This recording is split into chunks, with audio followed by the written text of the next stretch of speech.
Good morning, Tava Baird. Good morning, Jennifer Taylor. How the heck are you?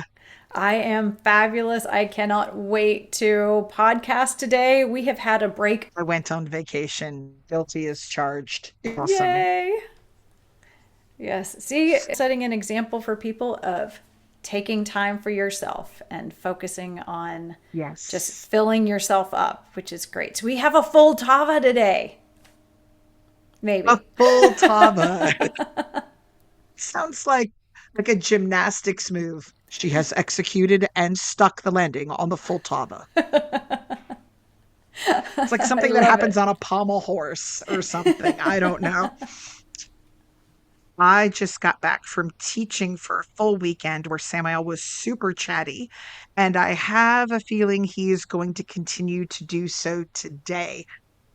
He seems to be on a roll. Before we launch into me begging Jen to sing because I am woefully song depleted from my vacation. So I have a little mystery here.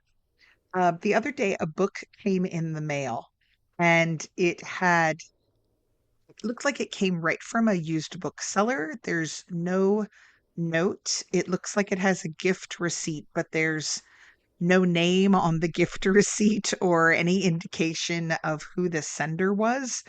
The book is titled The Singing Creek Where the Willows Grow, The Mystical Nature Diary of Opal Whiteley or Whitley, with a biography and afterword by Benjamin Hoff, author of The Tao of Pooh and the Tale of Piglet.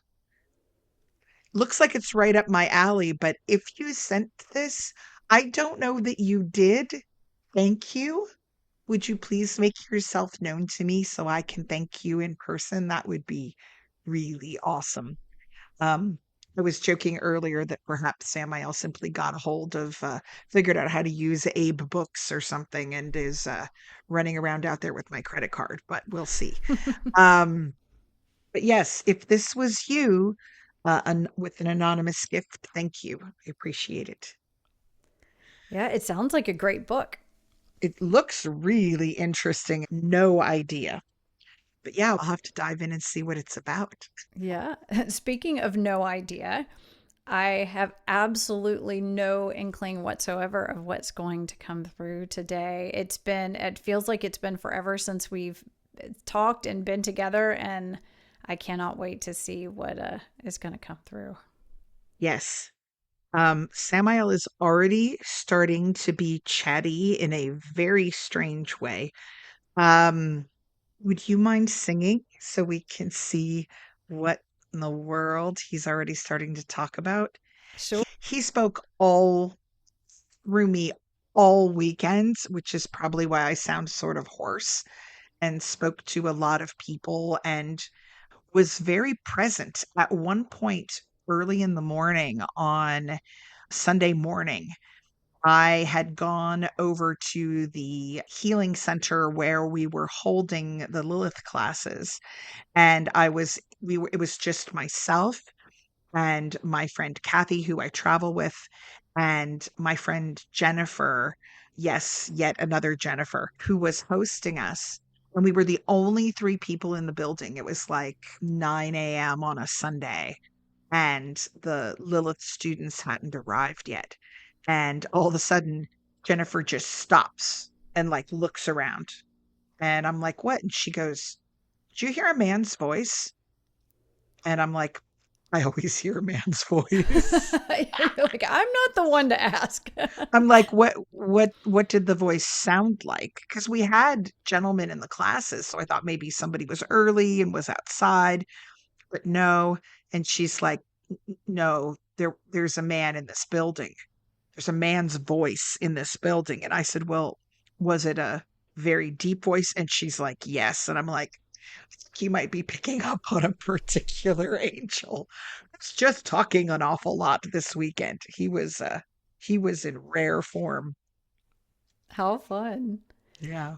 Yeah, I'm thinking uh since he is so chatty and since he's already talking on something, does he have any recommendations of who would be best for me to bring through for this to Samael, what do facilitate? you want today? Oh, he did not give a name. He says, sing on the hunger of the soul.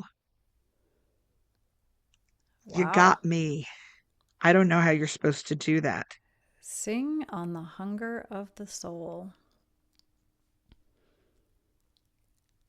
It's interesting when I first asked if I don't even know if I'd said it out loud yet. Maybe I was thinking of it. I got this really strong sensation in my throat and just below, which I've been having when I connect with Tonantzin. And as soon as I asked myself, or I was sort of thinking of asking that question, I got that same sensation. Maybe that's who wants to come through. He also just said, I just got a, you forgot to say please. I said please. It is not a demand. Yes, I always know that I have complete free will and that he would honor any of that. But since I asked, I am more than happy for him to have provided that. Let me say that again then. Sing on the hunger of the soul, please. I did a bad job of bringing through the tonality. I would be honored. All right. So the hunger of the soul. All right. Here we Let's go. see what happens.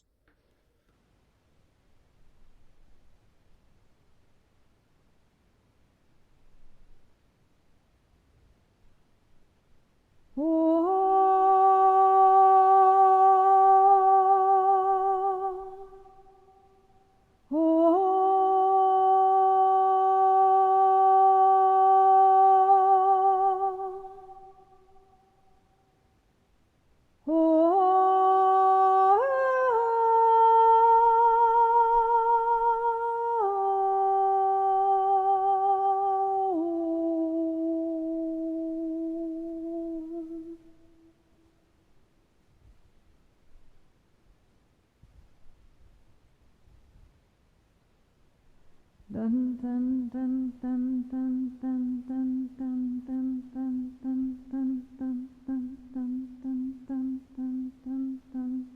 Dun, dun, dun, dun, dun, dun, dun, dun, dun, dun, dun, dun.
Ho ho na na ho ho na na ho ho na na ho ho ho na ha ho ho na ha ho ho na ha na ho ha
Hana chichi hana chichi hana chichi hana hana chichi hana chichi hana chichi hana oh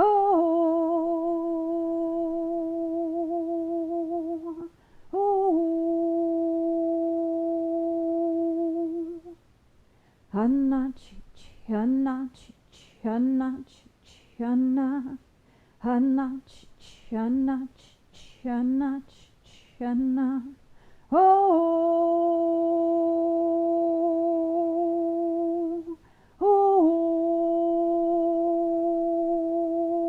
oh hana chichi hana chichi hana chichi hana hana chichi hana chichi hana chichi hana oh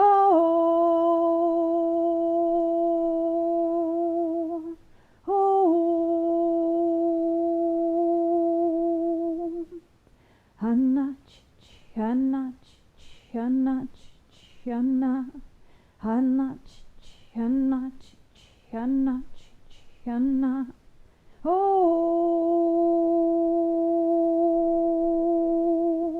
oh hana hey hana hana hey hana hana hey hana hana hey hana hana hey hana hana hey hana hana hey hana hana hey hana hana hey hana hana hey hana oh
Ooh. Oh boy. Well, that was interesting. Yeah. What? I don't think we've ever heard anything like that, quite like that before. I'm not sure I've ever made any of those sounds before. Or spoken those languages before. Some felt like Yeah. other languages. That was I feel like that was Tonantzin. I went to I went to go and get the stones, and it was like, no, I work with feathers. And I ended up getting the collection. I didn't realize how many feathers I had, a collection of feathers. And there was a male and a female turkey feather on either side, kind of on the front. And in the center was a collection of feathers. And behind me. I got the snake skin and laid it behind me. And then I had one black and one white feather in my left hand, and then a handle that has all of these feathers. And I did the whole thing with those feathers in my hands. I think I'm about to freak you out a little bit. You can't see it because it's just under the level of the camera. I got about 3 pages of Samael talking, and then I just kept getting, and it came through weird at first. I have a couple like halted drawings that are like, that's not it, that's not it. But then I drew it bigger, and the part Oh, where you wow. were speaking, I don't know if it was in tongues or if, because parts of it were in a whisper, or if you were speaking in just a particular language, or if it was just the flow. But this this kept trying to come through.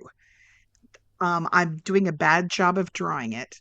I am clearly understanding that the diamond at the top of this symbol needs to be equal in shape. It's not supposed to be narrow. It's supposed to be that the cross that goes through it is an equal armed cross.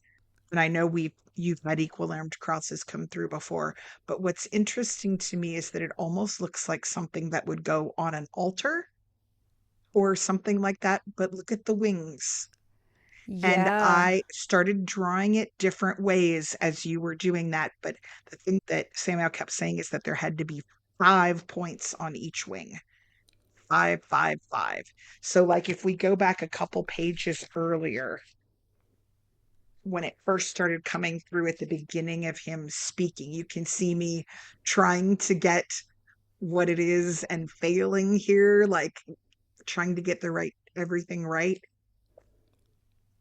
But there's an eye at the top, wings, an equal armed cross set into a diamond, and then some sort of stand, almost like an altarpiece that you would put up.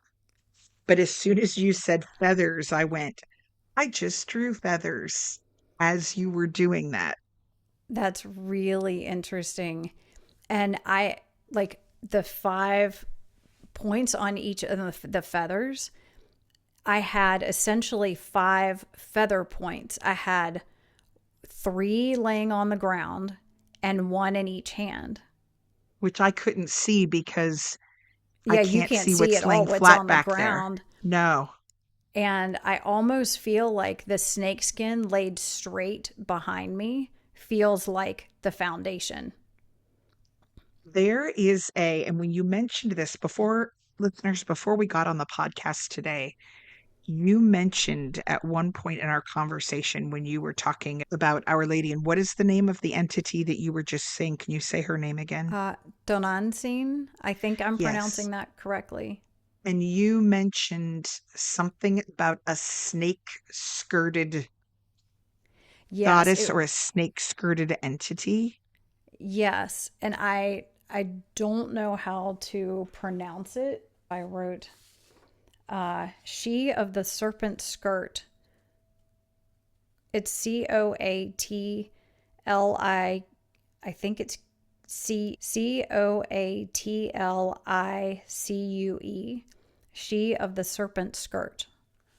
So, two things. Number one, back when I was first learning about paganism and witchcraft, I would often draw myself. I thought it was myself, I'm not sure who it was, standing with their hands over their head with a dress or a skirt on, and there was always a snake on the skirt coiling up around the body. Second, there is I want to say it might be Mesopotamian. There is a very famous ancient statue that shows a goddess with a snake in each hand, and she's wearing a dress or a skirt, and there's a snake coiled up the skirt. There's an actual sculpture that they have. I remember the first time that I saw it being like, oh my God, there's that snake on the skirt that I had been drawing all those years when I was about 14, 15, 16. Then I saw it in an archaeology textbook, and it's always stuck with me, but I haven't really dove into who that entity is. But as soon as you mentioned the snake skirted thing today, I went, oh my God. Um, Let me see if I can find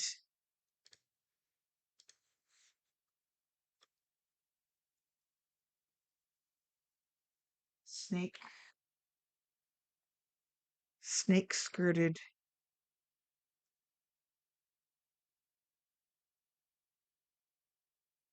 So I see snake skirted goddess refers to Coatlicue, one of the most prominent and fearsome deities in Aztec mythology. Her name literally translates to serpent skirt. See, I had never heard of her before today, but there is, let me see if it's Mediterranean or Minoan. Crete. That's what I am thinking of, the sea, Crete. Minoan palaces were massive building complexes built on Crete during the Bronze Age. Two Minoan snake goddess figurines were excavated in 1903 on the Greek island of Crete. There she's holding snakes, but I swear I've seen a version or maybe had a vision of it. There must be another Minoan figure where the snake is going around her skirt. That's really interesting. Coatlicue, that's how I looked up how to say Coatlicue, it. as I say it. Coatlicue. So look up, I'm just curious to see if you get anything off this picture. If you look up Minoan, Minoan, snake goddess figurines.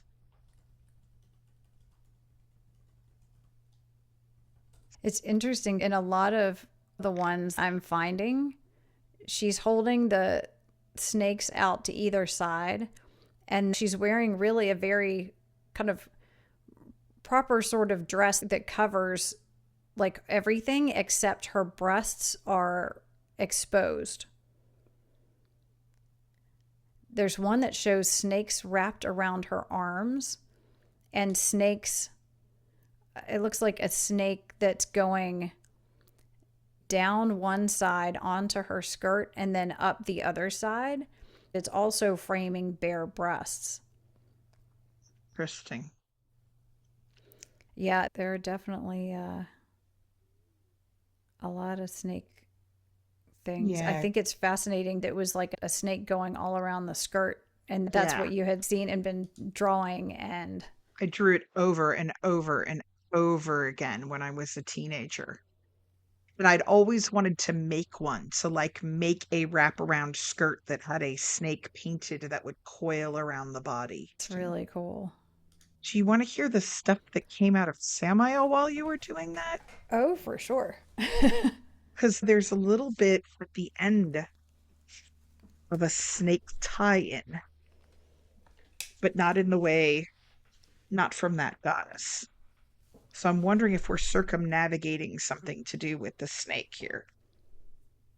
So at the very beginning, there was me attempting to doodle that symbol. And then Samael said, an invocation for the body. Then he didn't give me the invocation. He switched topics and said, they give the fruit and gain the tending of the hands. No idea what that means. All right, here we go. There comes a tide wherein one can no longer feast on the body. When the eights of the hips, like the number 8, when the eights of the hips in the morning must be stretched, where one remembers, and then this is in quotes, the garden. So I think he's talking about the Garden of Eden.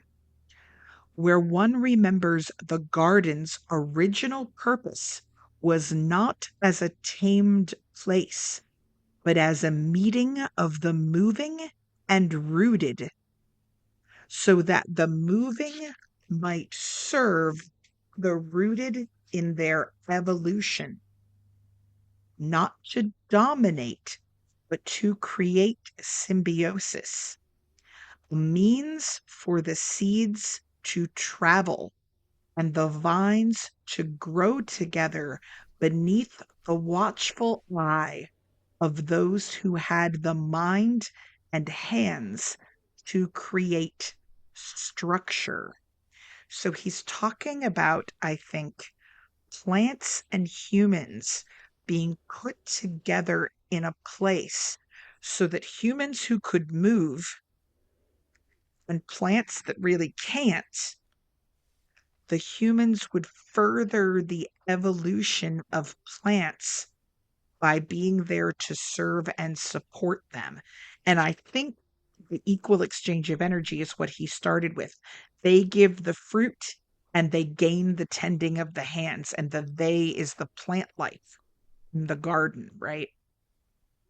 So he's talking about the original purpose of perhaps the Garden of Eden as a place where plants and humans would coexist and trade energies. Then he continues, a union of plant and human with contributed nourishment from the life and death of other beings. So when an animal dies, its body fertilizes the earth. And not to be disgusting, but when an animal eats, something comes out the other end that's also great fertilizer. So I'm guessing that's what this is. Or Sounds thing, almost like meat. I guess the way I had interpreted it as like occasionally eating meat. perhaps union of plant and human with contributed nourishment from the life and death of other beings. That might be it, and I don't know. But then he says, and then the purpose was lost as humans pursued the perceived delights of absolute control without balance. And that made the garden become something other than what it was intended. And we see that with Lilith, the pursuance of control as opposed to balance. And there are a lot of gardens out there where these are the only right plants that are allowed in here, and they're so rigid and they're so tended that there is the joy, I think he's saying, comes from look at how I have controlled nature rather than look at how I have tended it and it is tending to me. It gets even stranger. Here we go. Remember how your body was designed to follow the cycles and currents of your environment. We have spoken often on the energetic impact of the unseen, how the unembodied and disembodied affect you, and how working with another, whether they have a body or not, changes one's energy. How, quote unquote, aspects are often the blended energy of companions. But they are not the only things to consider. This life of yours takes place in an energetic sea, and most embodied feel themselves at the mercy of a thing they have termed luck. Luck is essentially a term for stepping in and out of currents without conscious knowledge of doing so. Both of you, Singer and Umshala, hear the people in your community.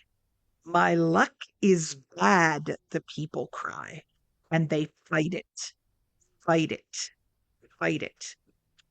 While, yes, unethical entities do exist, may attach and drain you out of malice, we must also look at the current where the body is swimming. Let us imagine we are a fisherman in a small boat. The fisherman knows well the currents near their home, when the tides rise and fall, which places might drag you to sea, and which are more peaceful, cold and warm waters. When a fisherman finds himself and his vessel in a current that is of no benefit, he does not stay and fight that current. He withdraws from it as quickly as possible. How well can you navigate the energetic currents of your own life, the places that threaten to drown you? How many maps can you make of how the wind navigates your shelter and where the shade prevents your food from growing? How many of your struggles stem from not understanding the patch of earth where you stand? Start there. Release curiosity into the world.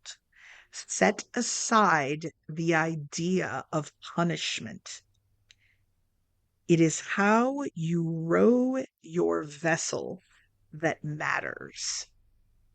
And then he had me draw that image with the wings. And he said, "What falls in the center, Umshala?" And then he often has me draw like this spiral as he's coming through. And this time he had me draw it, but the pathway was, sorry, camera's over here. The pathway was very crooked and uneven, which is unusual.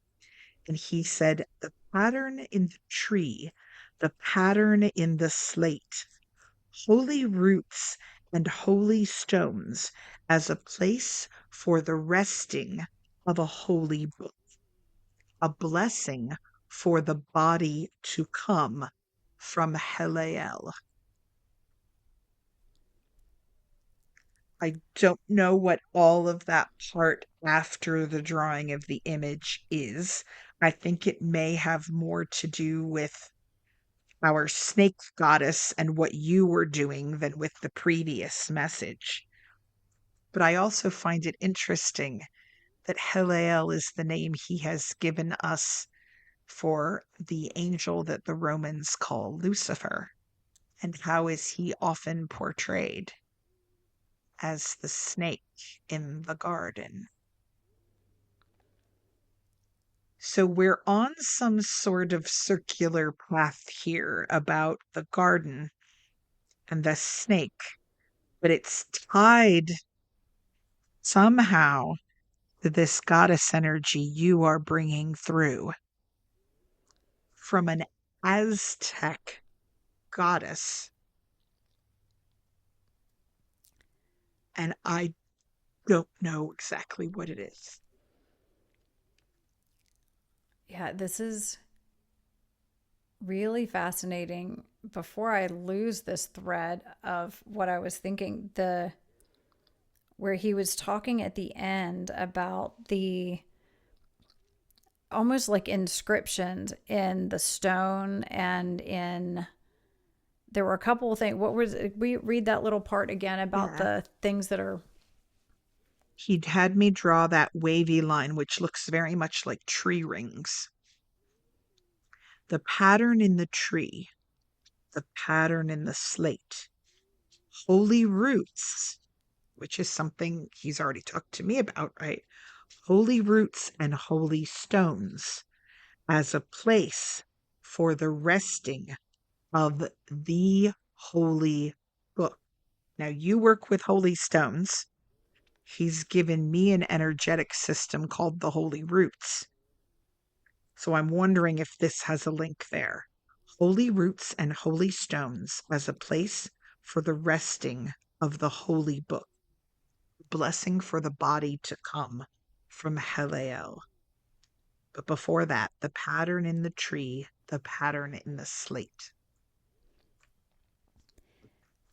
It made me wonder. I know we had talked a few weeks ago about inscription, and Heliel works through inscription and the idea of that, like, things written on something can bring through energies. And in this sigil that we were working with, from Michael, there were these concentric circles, and he was talking about how when drawing those, that the energy comes through that inscription. So basically on a piece of paper, you can draw something that will bring energies through, and actually like act as almost like a portal there.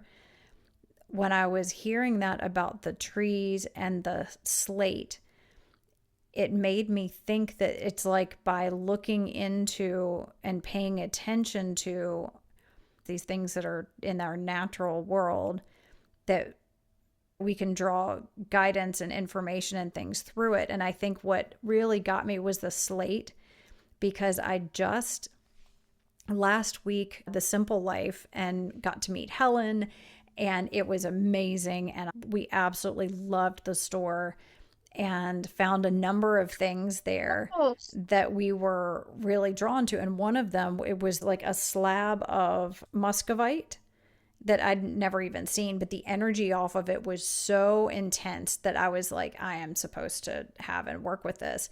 And I ended up in a session, it was like the day after getting it, laying it in front of Crone.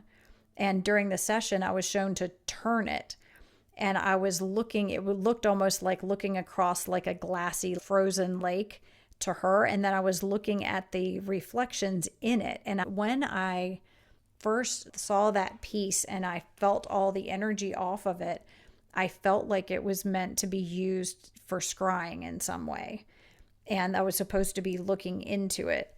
And so I don't know if this has anything to do with what he was just saying, but it seems like there might be something to the idea of scrying in our physical, natural surroundings, looking into the tree, looking into the stone, looking into these things and knowing that there are living energies that can come through and guide us, and that there are things that we can see in it.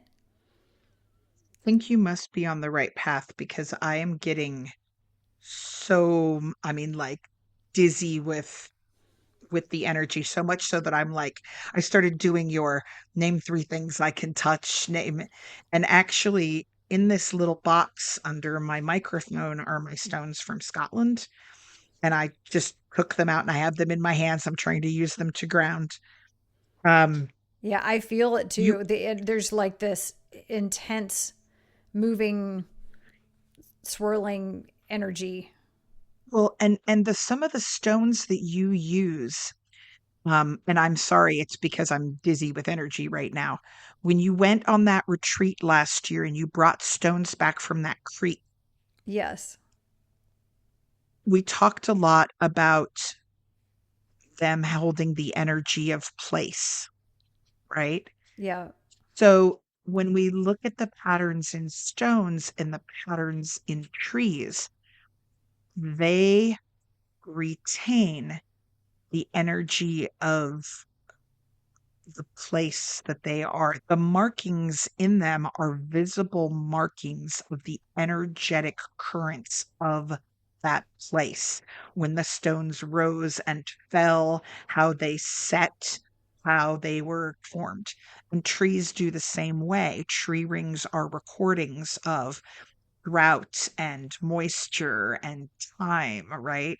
We're seeing, and so Samael's talking about, just like a fisherman knows all the currents around their home so that they don't go out and just say, I hope I get lucky and get fish today.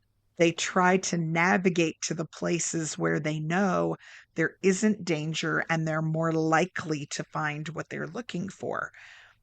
But I think he's saying that we don't look at the physical representation of the energetic currents where we practice our magic enough.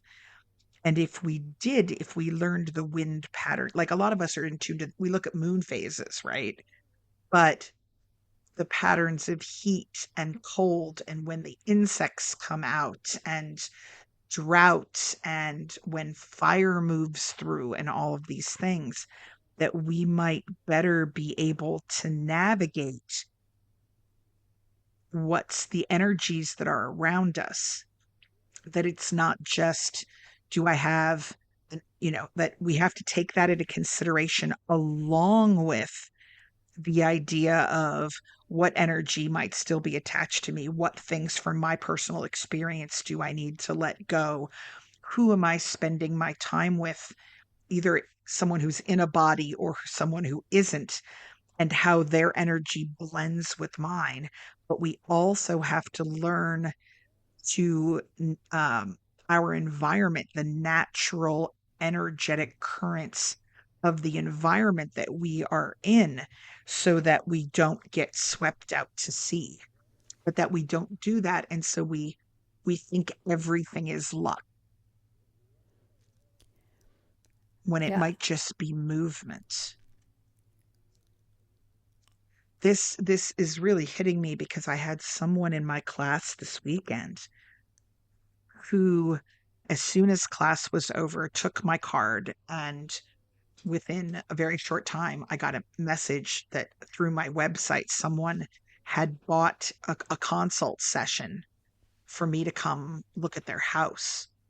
The problem was that this person lives 3.5 hours away from me. And I never thought that somebody who lived 3.5 hours away from me would do one of those, because I do everything locally. So I had to reach out to them and say, I'm not going to be up that way until at least next summer. And I don't feel right holding on to your funds. And they were like, I just want you to get to look at my house. And I said, well, I'm going to refund you, but let's also talk about what is going on in your house. And they sent me this enormous list of just, like, basically over the last 5 or 6 years, it's been one calamity after another.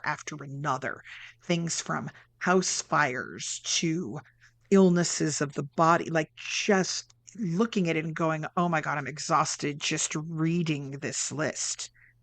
And as I wrote back and I was like, I'm not convinced this is the house, because there's so much on here. But let's start there. Tell me about what you know about your house, and how long have you been in it, and that sort of thing. But it's interesting to expand beyond, I think there's something in my house too. Do you understand the energies that flow through the earth from before your house was there? And you were just talking about how, Our Lady of Guadalupe, like they built this church, but it was on top of a much older site where a temple had been torn down. And so I'm wondering if we're starting to get a pull into revisiting the things that you've discovered about the energies of place, and a reminder or a lesson for me that I need to start thinking beyond the four walls or the controlled environment that a human built, and looking at what was the original purpose of this land. And are we living in symbiosis, or are we living in opposition to the energies here? Yeah, I think there's a lot to that. And it's interesting because I've been thinking about an individual that close to that has had, again, just a string of what would be considered like the worst luck ever, losing a job, not being able to get another job for months, despite being incredibly qualified and having an incredible background in that field. You know, a gazillion parking ticket. And I was thinking, is there a unethical practitioner or rather influence for, but a lot of the things didn't fit. It didn't fit, like, because there's plenty of motivation still in the house. There's plenty of a sense of like, I'm doing everything I can. I'm fighting, but there is a lot of fighting it's like I'm trying, doing the best I can. I'm kind of fighting my way Yes. through everything and trying to get a sense of what, like, because I kept thinking maybe we need to consult with Samael. Like, is there something else going on? Like, what might be going on? And I'd also been just yesterday listening to music that Helen had playing in The Simple Life in Frederick that we had Shazammed because it was so good. And it was called, I think the artist is actually called Open to Abundance. And it's all of this really good music that is, all of the words are really about being open to abundance and, changing your mindset and shifting your mindset into a mindset of things naturally come to me. And I'm worthy of things and releasing the fear and all that kind of stuff. And I was thinking about it and revisiting the ideas of how much of what we experience is a reflection of our thoughts. What you're thinking and what you're focusing on and what you're expecting is what shows up in your environment. And so you need to really carefully choose your thoughts and your words and focus because it creates. And I'm wondering, I feel like there's a connection there too of not just the natural physical world, but what kind of currents are we in emotionally and energetically in our thought processes and in our feelings. Because if you think about it, like when I'm painting or writing, I describe it as I'm in the flow, right? You Yeah. found the right current and it is carrying you, and you're just putting the paint on paper or putting the words down. When Michael or whomever is singing through you at that time, you are in that flow, you are in that current, you step into it. When I say, all right, we're going to do the four mirrors ritual, I'm open up, Samael, flow through. He always does, always. And every single time I'm nervous that maybe this time he isn't going to show up, and he is constant, right? And I think you're exactly right. That's a different type of current that we can step in or out of. And if we're trapped in one current and fighting it, like this woman, when she sent me the list of everything that had happened to her, I was like, oh my God, you poor thing. And she wrote, am I a bad person? Is this karma coming to get me? And I said, first off, I don't think you. She was like, am I lazy? But she's working four jobs, And Oh I'm my like, gracious. I said, we all worry about being lazy. I'm trying to think of the last time I met an actually truly lazy person. Usually the people who go, I'm worried about being lazy, are the hardest working people we know. Like, I can't think of anybody I know who is just a genuinely, yeah, I'm just going to lay on the sofa and watch cartoons all day, screw everything. And if they are like that, it's because they have a medical condition or they don't have a choice. They're not lazy. It's not a choice. They're depleted, right? Either psychically or physically. I can't think of a genuinely lazy person that I know. And so I'm like, why are we all terrified of being that? I mean, the idea was put in there at some point, probably due to that. It's America, pull yourself up by your bootstraps, even if no one has given you bootstraps mentality, right?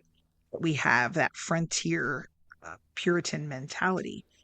But yeah, there's lots of other types of energetic flow. And if we are sitting in the current going, I can fight this, maybe what we actually just need is to step out of the current, to fight just long enough that we can get to the edge of it and go, whoo, that is not something bad that I have done. That is simply a current that does not currently jive with my energy in any way, and I am being dashed against the stones, broken down, and it's telling me to release, not fight beyond exhaustion, to stay in a place where I am not supposed to be.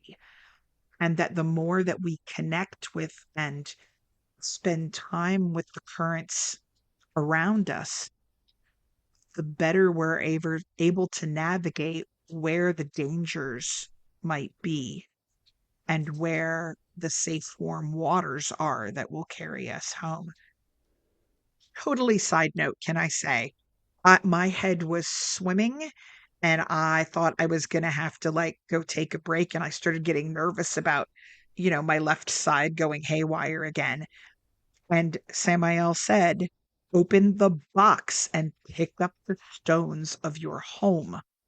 And I literally keep these stones in this box. I'm using it to keep my microphone up high because, yeah, I'm a tech genius. And I opened it up and pulled out these stones. I have one from each of the places that I visited in Scotland where my ancestors used to live. And I'm just sitting here holding them in my hands. I don't usually do like you do tons of stonework and magical workings with stones, and I don't. And I feel so much better right now. Just so grounded.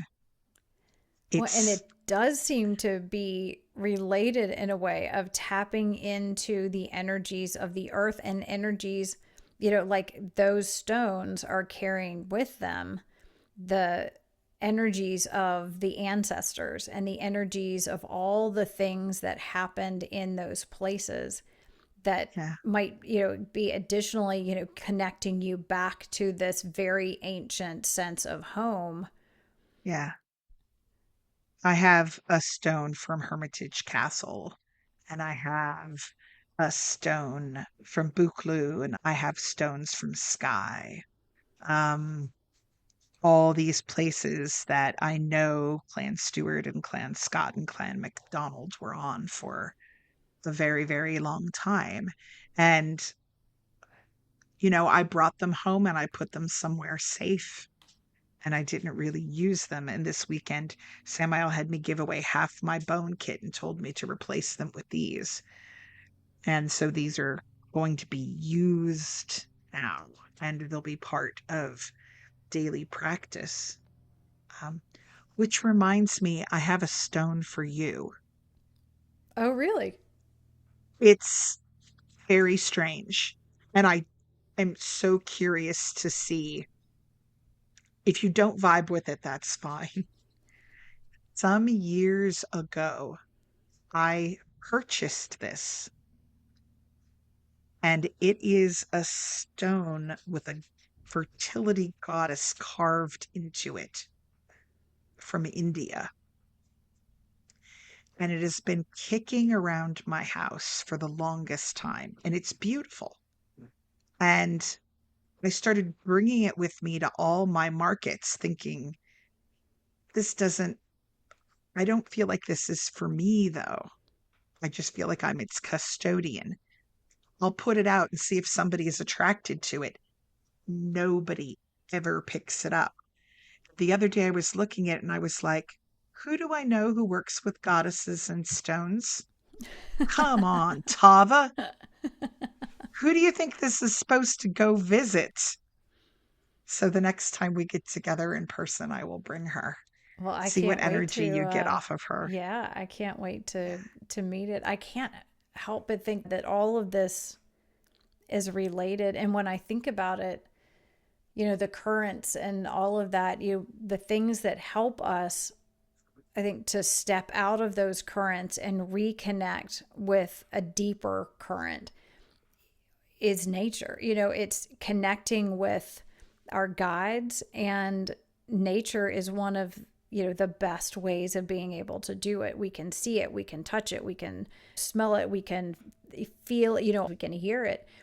And looking into these things, the stones and the trees, and connecting with all of that is kind of an antidote to getting swept away in all of these other currents. And maybe by really connecting with what's happening in the land and connecting with the currents where you are, not only can you tell if you're living out of balance with it and you're not living in harmony with it, but you can also get a sense of what other things in your life are out of balance and not in harmony, and might be a way of stepping out of the currents or getting a sense of perspective on what other types of currents you're in.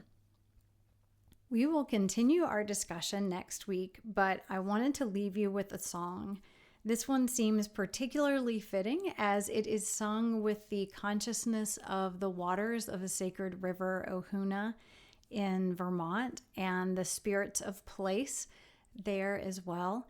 If it really resonates with you, it is on my Bandcamp, Omnivara Bandcamp, and it is entitled Sacred Waters Singing Stones. So enjoy, and may you find the currents that benefit you and remain in the flow of blessings. Until next time.